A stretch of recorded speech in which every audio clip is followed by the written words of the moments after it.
Hi, everybody. Welcome to episode 15 of the Like, Click and Share podcast. I don't think any of us ever thought we'll probably even get to episode 15, to be honest. Let's be fair. So with everything that's been thrown at us over the last few months, so we're trying to sort of get this back onto a regular basis. But we think this is a really good topic to talk about this time around, increasing sales. How any business, sales is the lifeblood. You need sales to keep going, and not everybody's good at selling. It's not everybody's favorite thing. Sometimes they are good at it, but they just don't like doing it. But you need to do it. So we're going to talk today about some practical things that you can do in your business, or if you're a freelancer or starting out as a business, make sure you've got all these ideas written down and listed to make sure you're doing them. And even if you are doing them, just review them, because like with any strategy or plan, things go off kilter along the way, and different situations happen. Sometimes you just can't keep as consistent as you'd like to be with sales. So we've got a variety of different solutions and different approaches to this today. Gemma, over to you. Do you want to kick off with some of the ideas you've got? Because you've got some fantastic ones. Yes. Hi, everyone. So we have actually shared a blog post on this, probably at the start, either just before the start of the year or just after, which was how to increase sales through your website. So I think the same with any sales, not just the website, just sales in general. You need to know who your ideal customer is, and you need to create some customer personas based around that. So looking at key messages, what you're going to say, where these people hang out online, how you're going to get in contact with them, how you're going to reach them. Then looking. How would you say, though, to somebody who's never done personas before, how do you explain how to choose a persona for your business? If I always choose like Mary from the sandwich shop, what would you advise Mary about choosing personas for her sandwich shop, just as an example? I think you're looking, the customers that come through the door, and if you're Mary, you know who you're getting in every day. You get talking to people, don't you? You know the kind of jobs that they have. You know whether or not they're male or female. You know whether they're local or they're not, because you'll see those same people in every day. So if you're Mary in the sandwich shop, you might have like a local persona for business people that only come in on a lunchtime. You might have a local persona for people who come in for breakfast. You might then have something that's specifically targeting, I don't know, people who maybe don't use you very often, but you do recognise the face. The people that use you every day, you'll know their names, you'll know their favourite sandwich or their favourite quiche or what they usually get for lunch, the same as you'll know if it's tomato sauce on the bacon sandwich on the morning. And you'll know, I think you get talking to people when it's in a local business like that, don't you? You know, you kind of know, or you can look and you can say, oh, well, that person clearly works in a business. That person works on a construction site based on what they're dressed. You know, the types of places that these people will be online.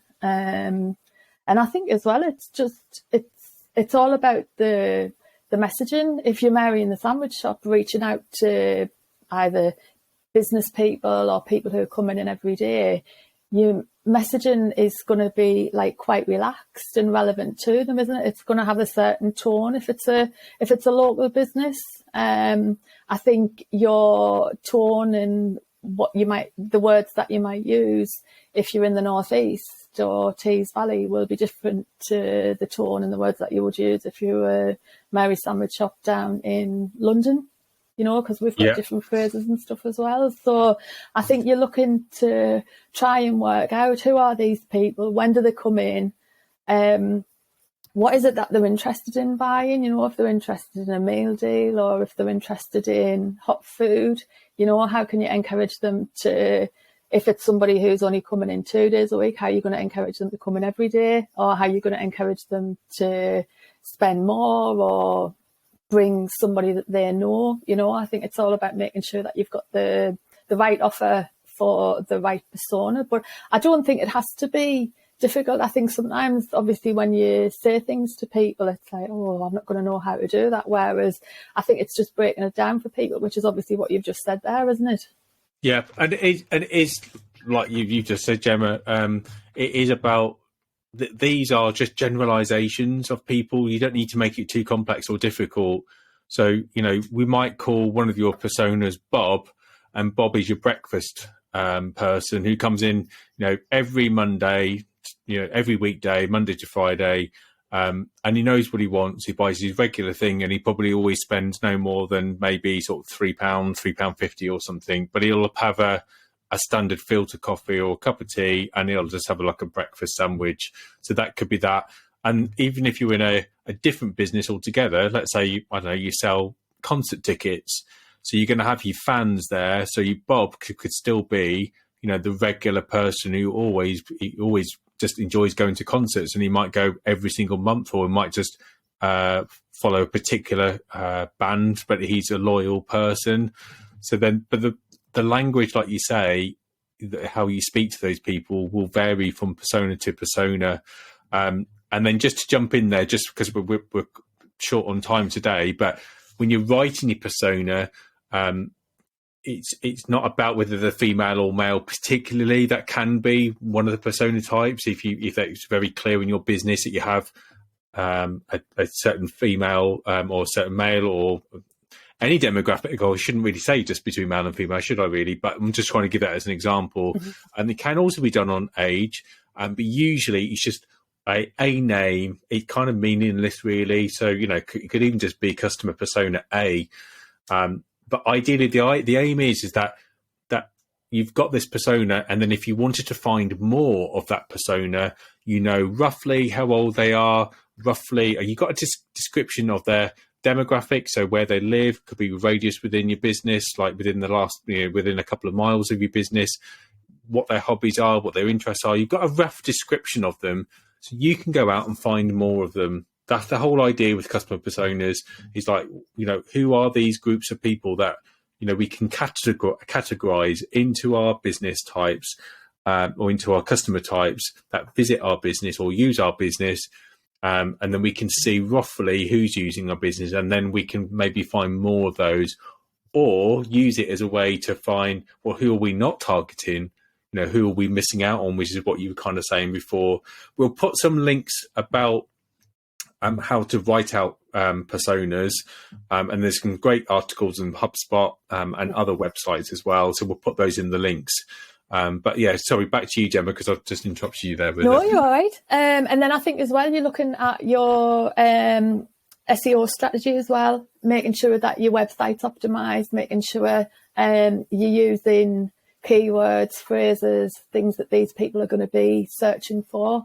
I think as well, it's probably a good idea to work out what your, depending on what your business is. But if you're somebody that sells a product, what are your top 3 selling products, and who buys them as well?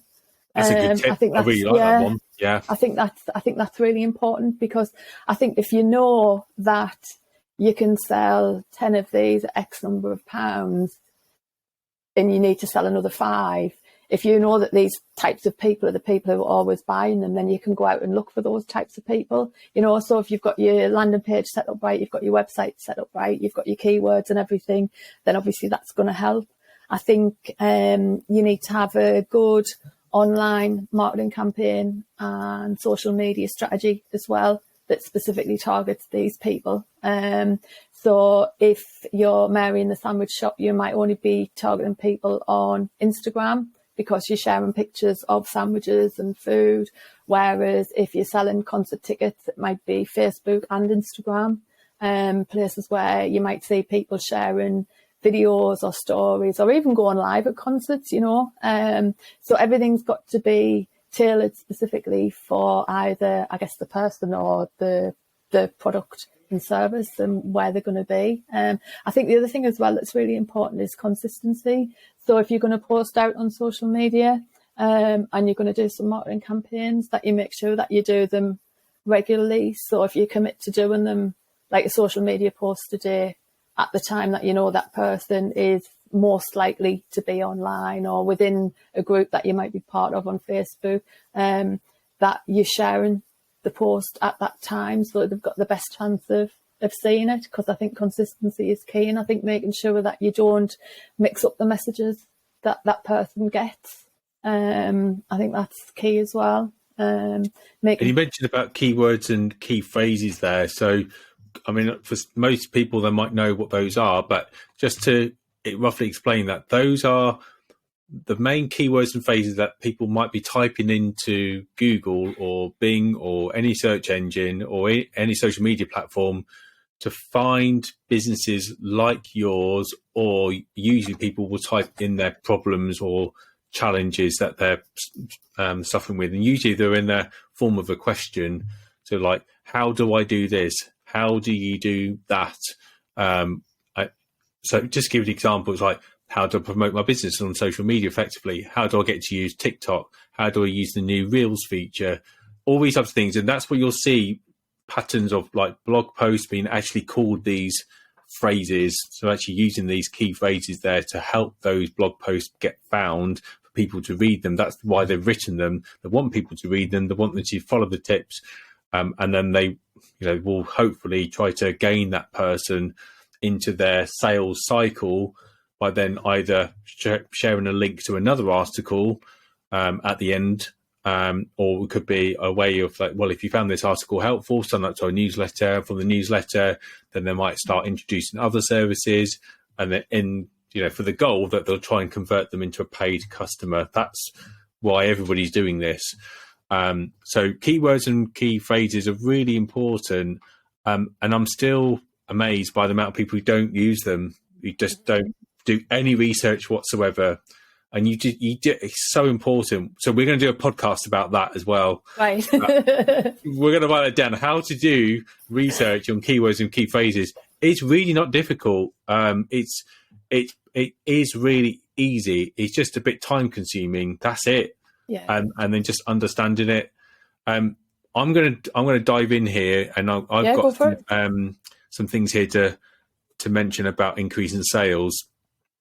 So generally there's 4 ways that you can increase sales. So you either need more clients or more customers. You need to increase your average transaction value. So if you've got people spending, $100 on average each time, you might want to try and increase that to $150. So that could be introducing, adding on more products, more services, or maybe reviewing the price, which is number 3. And the 4th one is just more transactions. So those are the 4 ways to think about how you can increase sales in your business: more customers, increasing the average transaction value, more transactions, and just reviewing the prices. So those are 4 strategies that you could follow, and you could follow all of them, or you could just take one of them. But what Gemma's explained is really how to do some of that. So she talked about keywords, she talked about customer personas, about understanding, which they're all fantastic. I've got some other ones here which I'm going to kind of rattle through as well. You could create tasters. So if you're going through to the supermarket, you might find people on the side from these little booths giving you samples of free food. I went for a coffee at the weekend, and somebody gave a free sample of some chocolate brownie. But you can do that for your services as well. Mm-hmm. You might just do a trial, but it's an online service. It could be an online product. You could do a miniature version of something. So it might not be the full product service or whatever it may well be. If you're selling cheese, for example, and it's quite expensive, it's quite costly, but it's really great. It's a high quality cheese, but you think, well, people just can't afford to maybe buy that whole block. You might want to do smaller blocks and smaller samples. You might want to give them a recipe, ideas about how they can use it, help them visualize the products and the service is also another way. Gemma talked about doing promotions with, on socials, but also making sure that people can buy online. And again, the amount of people who still selling services that, can't be purchased online. Sometimes they are difficult, but there's steps you can put in to help your business overcome that challenge. So if you're selling a service like maybe you're a creative and you can't really sell the end creative service because there's no real standard way, because it varies by person, you could automate your booking appointments online to help people funnel, go down the sales funnel in order to become a customer, paying customer. So that might help you. But look at things like directories, online directories that help with links back to your website, that helps you with visibility on Google. Testimonials that could help you find more customers from the ones that you've previously helped. But you could also reward your previous customers with an introduction. So you could give them, say, well, if you introduce a customer to me and they end up buying my service, I'll give you X amount as a voucher on Amazon. That's a really good way. It's a good strategy.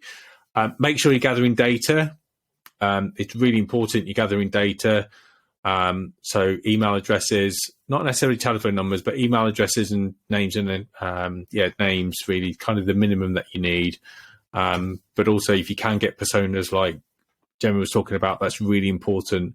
So you know who those people are. Otherwise you'll look at a database of potentially hundreds or thousands of people, but you don't really know like who they are. You can see them, obviously their names and company names, but it's good to have groups, and that's where your personas come in. And a couple of final things here as well. Look at the customer service, making sure that's really up to scratch. Are you looking after your customers at every step through your sales cycle? Are you talking to them on the after sales side? Is maybe an opportunity for you to upsell after you've delivered the product or service to them, or giving them something else to buy. And then I think this is really come at the end, but perhaps should have come at the beginning. I think you need to really create a plan. And it's actually not a bad way to end this kind of list here, because we've talked a lot about different options that you can use, or different tools that you can use to increase sales. But sometimes there's a lot of different things going on. So you need to have a plan. And in that plan, we would always recommend you do a SWOT analysis of your competitors.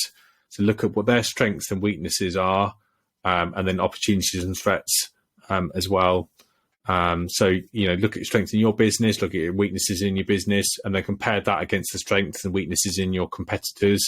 That'll help you then look at the opportunities and threats. Because if your strength is customer service and you've got thousands of 5-star reviews, then that's fantastic for your business, but not so great for somebody else. So that'll be their challenge. That'll be the threat for you about their business, because that'll be difficult for them to overcome that. So how do you get into a marketplace where the main competitor is delivering 5-star customer service? It's really difficult because they're doing everything right. So you have to come up with something very, very innovative that might be quite groundbreaking to shake people off them and come and shop with you. But if their service is bad, that's an opportunity for your business. So what do you reckon of those, Gem? Yeah, no, I think you bang on with those. I think the other thing, we've got another couple of blog posts that we've done that might be useful as well, that we can link below. One about local SEO that might be useful. And then the other one, I think people don't realise how underutilised Google My Business is, and how much you can actually do with your profile on there. And I think if you're a local business, if you was it Mary in a sandwich shop? Yeah. If you are Mary in the sandwich shop, you can post offers for people. And I think you don't realise until you look at the figures behind the scenes, once you've put your profile on Google My Business, how many people actually click through to your website from there, how many people use it to search for directions to get to you. Click on your profile, and there's loads of different things that you can do with that. You can add your products and services on there. You can have clicks for people to buy them directly from your profile, or just to visit your website. You can share, like I say, you can share offers. You can use your keywords. You can use the terms that people are searching for within the descriptions of your products and services. It's a really, really useful tool, and it's free as well.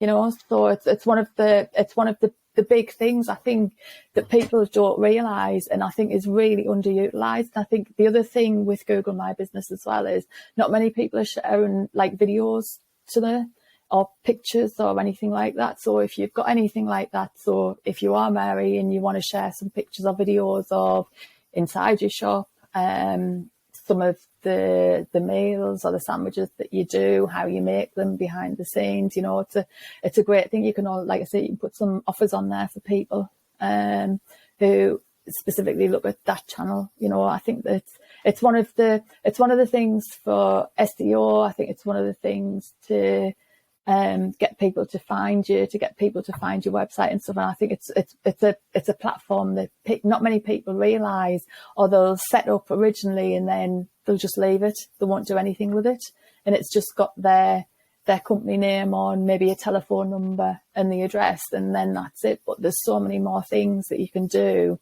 behind the scenes, which is really, really useful. So we've got a blog post on that as well, so we will link them below. Fantastic. So this is a nice short podcast for once. We've tried to not waffle, but we hopefully you find this really, really useful. If you've got any of your own ideas that you might have used in your own business, or you're kind of thinking, well, why don't we do this and why do we do that? It'd be great to hear about those. So if you're on YouTube or Facebook and you find the post there, just leave a comment beneath the post there, or you can just message us. All our details will be on the podcast bio with our email address and that stuff. So it'd be great to hear from you. We've got some really good ideas for new podcasts coming up over the forthcoming episodes and stuff. But again, if you'd like to hear about anything that you want us to talk about or investigate, again, just message us, email us. We'd love to hear from you. And if you want to be a guest, we're looking for guests at the moment for kind of like late summer, early autumn. Then again, just get in touch. It'd be great to have you on the podcast. But for now, hopefully that'll help you. It'd be great to hear about your sales successes, so do get in touch. But enjoy the rest of your day, and thanks for listening. Bye. Bye.